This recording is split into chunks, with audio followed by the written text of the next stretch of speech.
Nous lisons dans Romains 8, 27, il intercède en faveur des saints.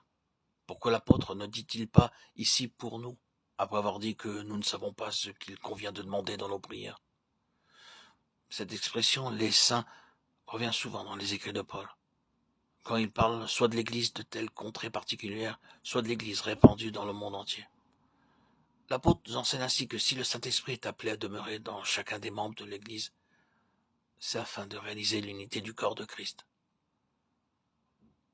À mesure que l'égoïsme disparaît et que le croyant devient plus réellement spirituel, il s'identifie davantage avec l'ensemble du corps de Christ. Il sent que de l'état prospère de l'Église dépend sa prospérité à lui.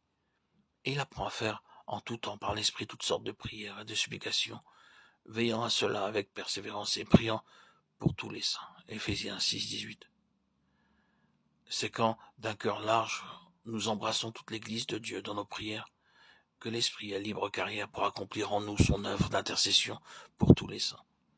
C'est surtout pour la prière d'intercession que nous pouvons compter sur l'intervention de l'Esprit et le voir agir en nous d'une manière inexprimable, profonde, efficace. Quel privilège que celui d'être le temple d'où le Saint-Esprit prie sans cesse. Abba, intercédant par des aspirations trop intimes pour qu'elles puissent s'exprimer par des paroles.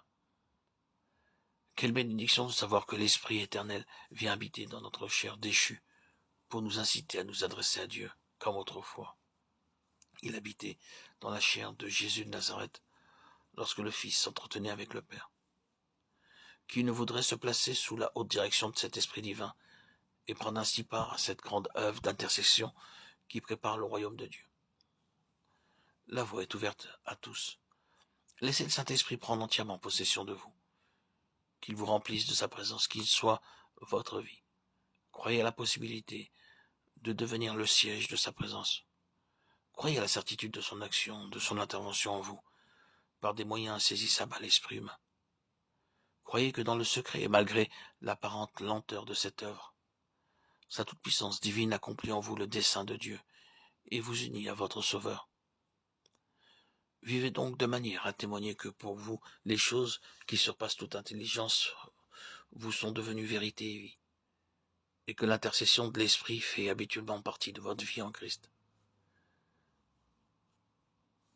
Dieu très saint, je me prosterne en ta présence pour t'adorer et te remercier de nous avoir accordé le privilège de la prière. Je te remercie particulièrement des grâces que tu nous accordes, non seulement par l'intercession de ton Fils dans les cieux, mais encore par l'intercession de ton Esprit au-dedans de nous.